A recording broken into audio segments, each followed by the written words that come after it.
ابتدا ہے اس رب جلیل کے بابرکت نام سے جو بڑا مہربان نہایت رحم کرنے والا ہے۔ دوستو، آپ کو اس چینل پر اسلام کے متعلق دلچسپ معلومات فراہم کی جا رہی ہیں۔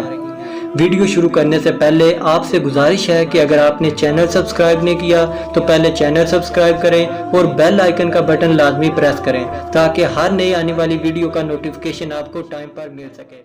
میرے پیارے دوستو، میں آج آپ کو عید الاضحیٰ کی نماز کا طریقہ بتاؤں گا۔ آپ کو معلوم ہے کہ یہ عید ہم اپنے نبی حضرت ابراہیم علیہ السلام کی سنت کی یاد میں مناتے ہیں۔ تو آئیے دوستو، اس کا طریقہ کچھ ایسے ہے۔ سب سے پہلے نیت کرنا ہوگی، اور نیت کیا ہے؟ نیت کرتا ہوں 2 رکعت نماز عید الاضحیٰ کی زائد 6 تکبیروں کے ساتھ، منہ میرا خانہ کعبہ شریف کی طرف، پیچھے اس امام کے اللہ اکبر اللہ اکبر کہہ کر ہمیں ہاتھ باندھ لینے ہیں۔ اس کے بعد امام صاحب ثنا پڑھیں گے اور ہمیں بھی ثنا پڑھنا ہوگی۔ اب 3 تکبیریں ہوں گی جو کچھ اس طرح ہیں۔ امام صاحب اللہ اکبر کہیں گے، ہمیں بھی اللہ اکبر یعنی کہ تکبیر کہہ کر ہاتھ چھوڑ دینے ہیں۔ پھر امام صاحب دوسری تکبیر کہیں گے اور ہم دوبارہ تکبیر کہہ کر ہاتھ چھوڑ دیں گے۔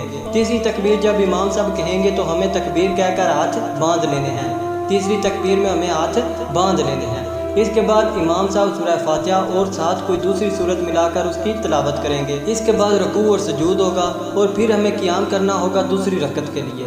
تو اٹھتے ہی امام صاحب سورہ فاتحہ اور ساتھ کوئی دوسری صورت ملا کر اس کی قرات کریں گے۔ اس کے بعد پھر 3 تکبیریں ہوں گی۔ پہلی تکبیر امام صاحب کہیں گے تو ہمیں بھی تکبیر کہہ کر ہاتھ کانوں تک اٹھا کر چھوڑ دینے ہیں۔ دوسری تکبیر میں بھی ہم ایسا ہی کریں گے کہ ہاتھ کانوں تک اٹھا کر چھوڑ دیں گے۔ تیسری تکبیر میں بھی بالکل ایسا ہی ہوگا کہ ہاتھ کانوں تک اٹھا کر ہم چھوڑ دیں گے۔ اس کے بعد رکوع اور سجود ہوگا، پھر ہم اتحیات بیٹھ جائیں گے اور ہماری 2 رکعتیں مکمل ہو جائیں گی۔ Subscribe to our channel by clicking the subscribe button. Click the bell button and enjoy the latest